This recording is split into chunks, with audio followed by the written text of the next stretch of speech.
Look who came to town. I'm relatively certain this is the real Rocket Gal. I mean, there are imposters all over the net. Hello there, welcome back to the Aether Keep. I will be your host, Saitama, all hyped up for One Punch Man Season 3, but of course pre-hair loss. And you might have thought you got away from the defense recap, but you couldn't run that far in just 3 days that it's late. We're back in anime season. We are continuing to test my lovely little Igrin line, which I've made exactly one change to, I think. I think exactly one. And that one is engaging the Flare special on whatever that unit's name is, Duo Asker. As you can see, having Flare ready to go on the first hit is already proving to be pretty nice. Once again, it seems like people just can't quite read the board. There are several things you have to keep track of in your mental stack to succeed against this, to even have a chance against this team. And I think between the weird ranges and terrain passing and Emblem, it's just not easy to get on that first shot.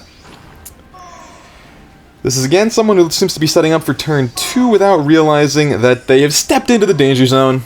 And I think we're going to get another big shot, right? Yep, there it is. Another big shot right there from the man himself. Well, the couple themselves, I guess.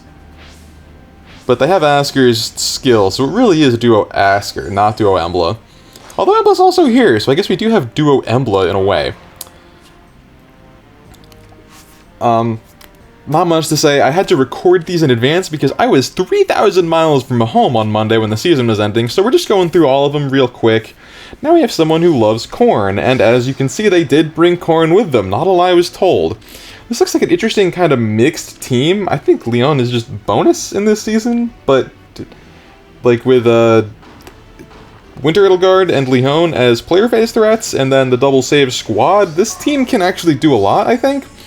Unfortunately...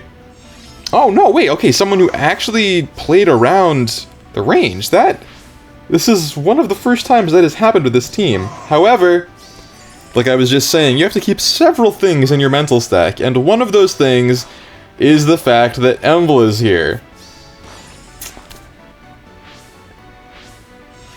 Now, Korra might have been able to take those hits, although, honestly, I'm not sure, because we do have a significant amount of DR periods and some pretty large specials. But, it ended up not mattering there because we didn't have to fight Corrin. We could just pick off everyone around because of Embla's just...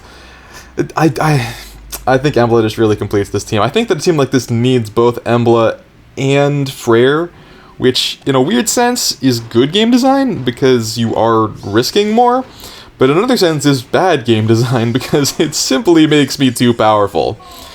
So, this is, I believe, bonus Legendary Roy? Kind of a 91 damage Glacies. I have a pretty merged up and invested Legendary Roy, and I wanted to use him as an Omni tank so bad this season when he was bonus. There was not a single map where it made sense to do. You see I had some moments, but Legendary Roy, I do a surprising amount of work with him in Arena, but it's always a surprise when it does work. He's not, well, he was never really much of a standout, unfortunately. I believe we have an interesting... No, someone else... Richard Inaka is a very interesting offense unit, so I like to see people try to do with that unit. But here we see something that I would consider to be quite beautiful. Look at this. We heal it all back! We heal it all back! Almost. We heal almost all of it back. I'm curious if that is tenable. Like, if Leon initiates, can we cross the threshold of resistance that is necessary to retaliate and do that? I don't know. I'm very interested in trying to make Duo Asker work as like a Omni tank slash Far Savior. I guess Null C Disrupt is sort of the ideal skill for that. I don't have the fodder for it, really, so I'm not going to be working it, but if someone else wants to try it, let me know how it goes. Please tell me, because I have a weird feeling that them with Flare is, like, the best user of that right now. Anyway, we just kind of smurfed there a little bit. We got 2 6-in-a-row wins?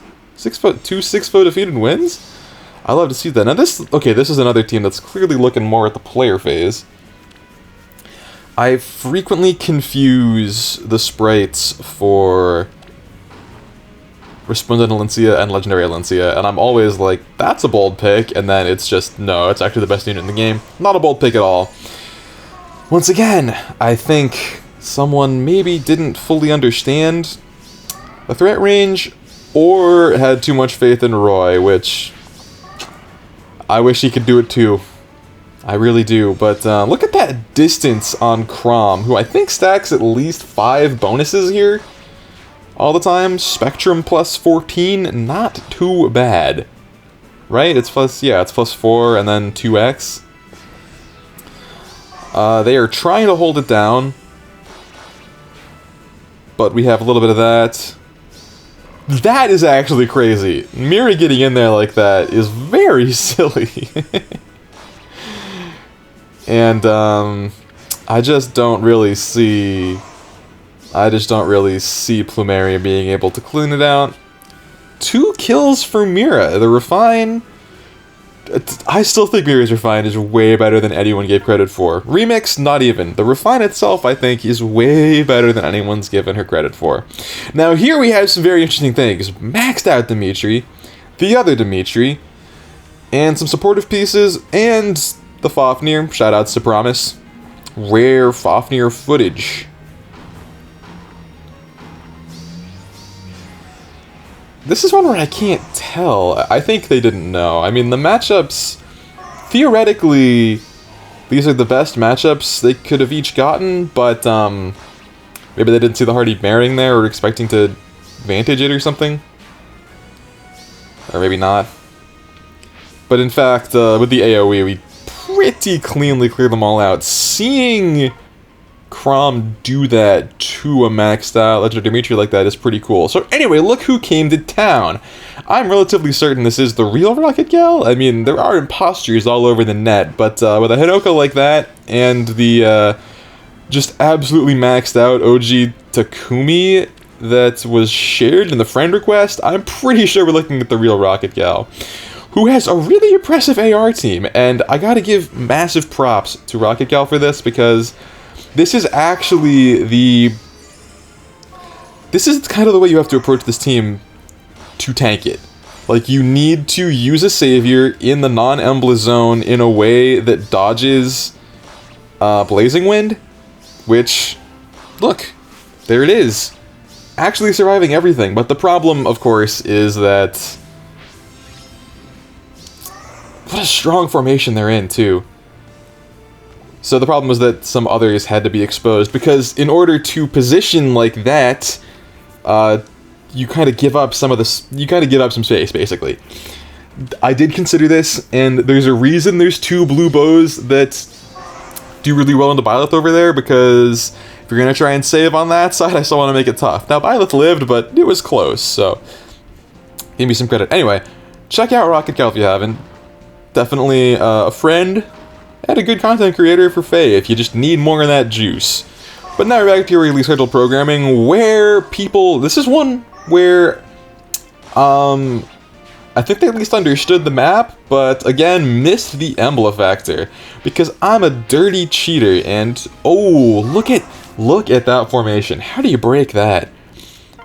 Embla has a defensive special up, Freyr is in there blocking, and Far save on the frontlining Asker, who has a billion defense. That's what I like to see. Now here is something very, very interesting. They actually brought Fjorm, but my team is constructed so that she can't shut down Mira. She can shut down Chrom, but that's actually kind of good for him, because it's 2 more stats, right? It's a negative status effect, which still counts. Now this was the Yunaka map I was talking about.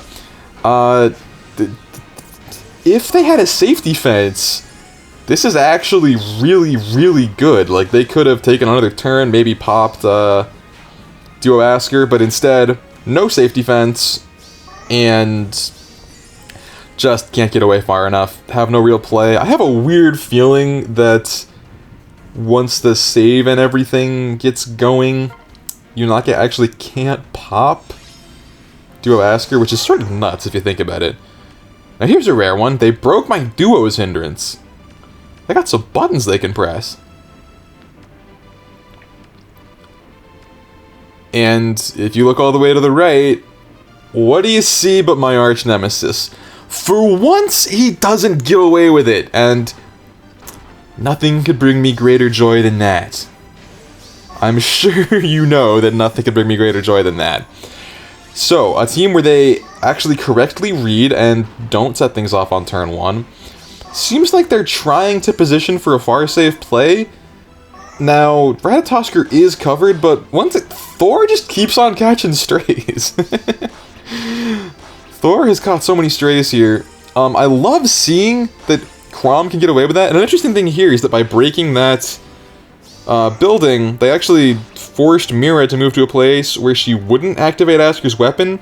But because Chrom had a fight to take, he got into position so Asker could still be safe and make a dent. And we didn't actually get to kill Yuri, which is always sad for me, but we did not fall to him, which is the most important thing. Anyway, that was my week of defense. I feel pretty good about it. Hope you enjoyed my little pseudo video essay, state of the game type thing. And I'll be back with more fake content real soon. So, thanks for sticking around. Press the subscribe button, and till then.